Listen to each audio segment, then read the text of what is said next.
What up? Hey, hi. I am George Akolade Coker, and I'm here to tell stories that matter. I was supposed to have a video out on Friday. Today is Saturday, and I'm just trying to make this happen because I've recorded this video multiple times this week, and I did this thing that I often do where I try to write a script and cut it with the YouTube style jump cuts and make everything function.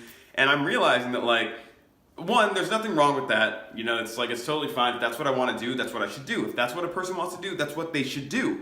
But in reality, I kind of am realizing that at the end of the day, if what you're trying to accomplish is not getting accomplished in the way that you're trying to accomplish it, you've got two options. And I mean, you've always got more than two options, but you have two options really. And it's you keep trying until you succeed in the way that you want it to succeed, or you find another way to make it happen. If you don't take the option, which is quit. Which is obviously not the option I'm taking because I'm standing here right now recording this video. So basically I wanted to talk about perspective, and I think it's really funny that I'm ending up talking about this right now as I find a new perspective on the fact that sometimes trying to record YouTube videos just doesn't work out for me. I'm really enjoying the fact that I'm still here and capable of making something positive happen with that story that I wanted to tell you about perspective, despite the fact that I'm telling you an entirely different story about perspective. I wanted to say that when I was younger, it was really hard for me to deal with life. it's not a past tense thing. I'm incredibly sensitive. When things don't go my way, it is frustrating and it hurts. When I try really hard and I just can't seem to make it work, it sucks. And when the people around me are not supportive, which all the people around me have totally been, just so you know, that feels terrible. So I know what it's like to feel like you've got a greater purpose or even just a goal that you're trying to accomplish and having that not pan out. I know it sucks. I know that, perhaps maybe it's bigger than a YouTube video, right? Maybe you're trying to get your finances together and you don't know how. Or maybe you're trying to figure out how to deal with all your feelings and you don't know how to express to the people that you love them, or that they're hurting you.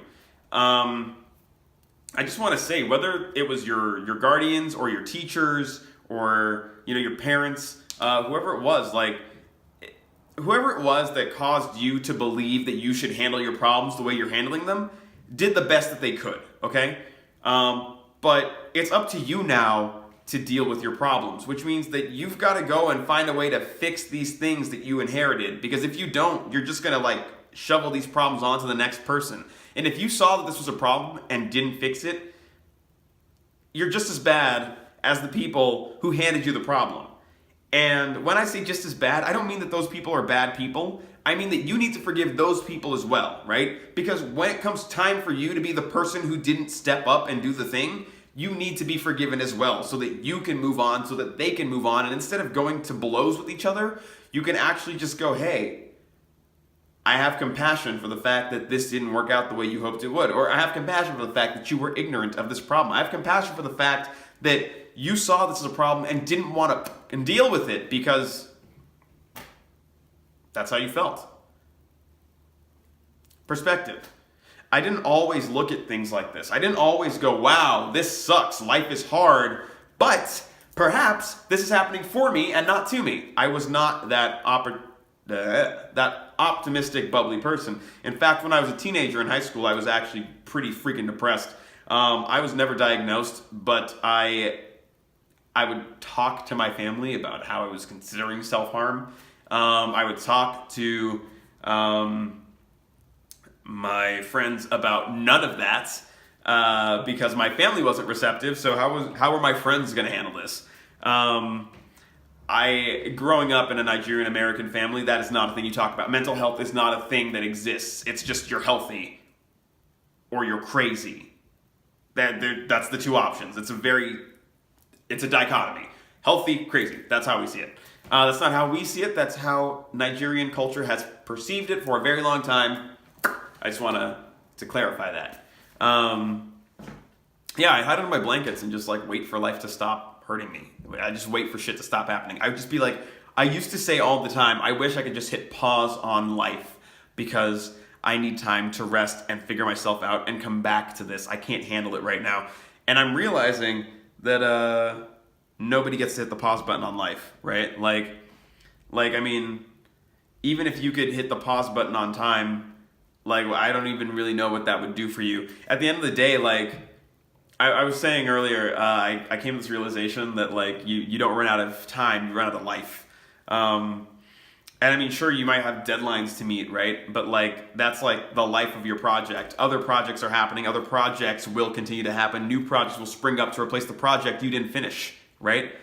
It's not time that runs out. It's the life of a thing. And if you realize that it's not time that's running out, it's the life of a thing, then you might actually stop and reconsider your life and go, wait, hold on, why am I spending my time like this, right?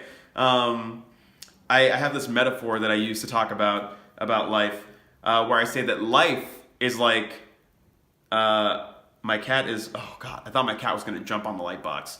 Nice jump, Felix. Life is like waking up one day. Nah, life is not like waking up one day. Life is like taking a boat trip, right? Except for you didn't know that you were on a boat trip, and you also didn't realize that one day you were supposed to be the captain, and you also didn't realize that everybody around you has actually been conditioning you to, like, be part of the fleet going somewhere, although they don't know where we're going, and they also, whether or not they're aware, are all in the same suicide mission that is life. We are all going to end up sinking one day, this boat, right? And that's fine, because once you can accept that, once you realize that, like, that's what you're doing, you're just doing this thing until you're not doing it anymore, you can at least figure out, wait, hold on, how do I want to do this thing? Is the way that I'm doing this thing making me happy? Do I enjoy this thing that I'm doing? How do I enjoy this thing that I'm doing, right? How do I enjoy life? Instead of worrying about whether or not you are enjoying life, ask yourself how. What can you change so that you can enjoy life, right?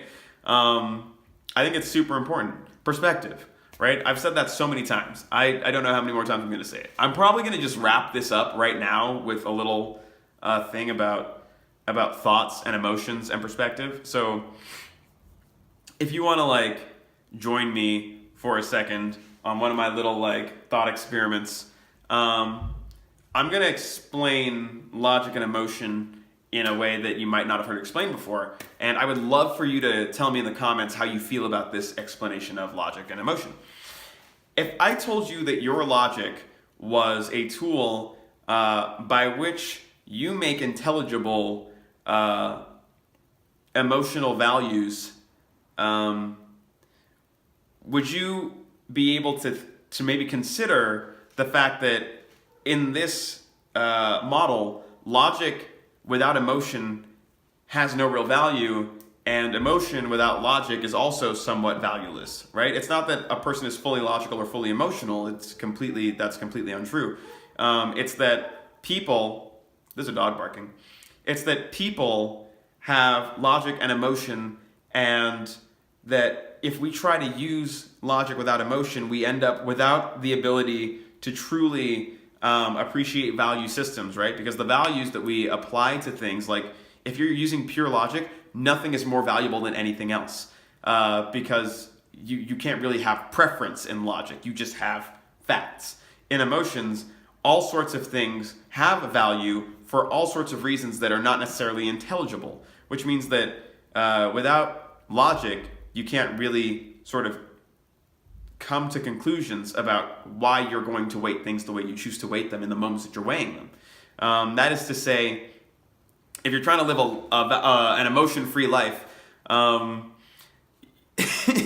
you're going to be fighting the world for some semblance of external control over it, right? You're going to want to pretend that you can control things, but because things are not logical, in reality, you're going to be miserable because you can't parse why things won't function the way that they do. You might be able to convince yourself you have some level of control, but you will be reminded time and time again by a very unruly universe that you don't have any. You can control how you behave, but you really can't control external things. You can put them places, but other people can move them, right? Doesn't matter.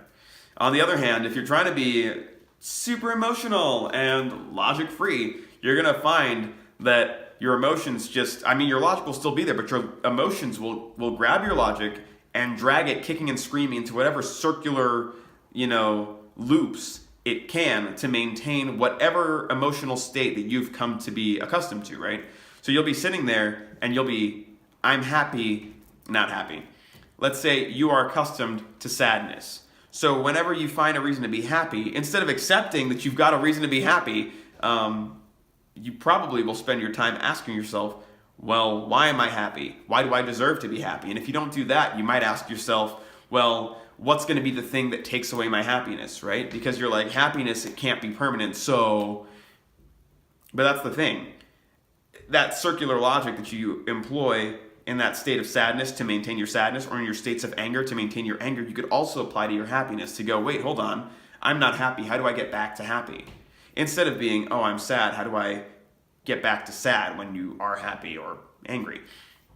In fact, I think it's actually, when I use this model to think about the world, I find it quite telling that a lot of people feel comfortable with mediocrity, that things should just be like middling their whole lives. They should just be okay with contentment. They should just be okay with satisfaction. They should be okay with misery, but they should not really actually be trying to maintain happiness or achieve happiness. Like, that's too high of a bar.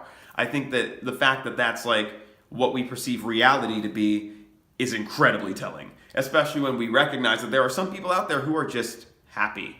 They are naturally happy, or naturally happier than we are in public, at least.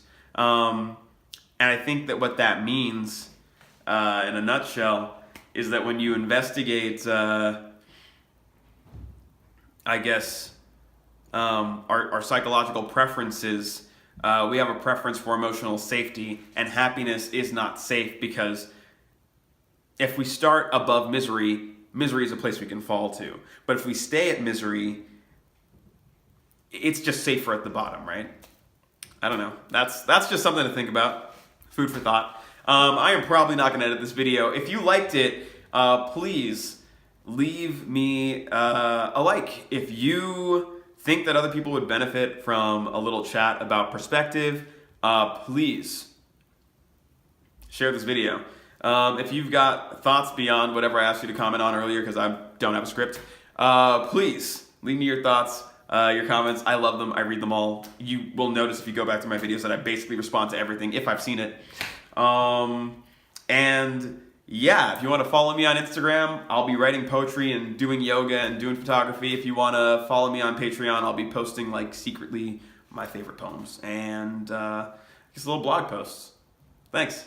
Catch you later. Do the hustle.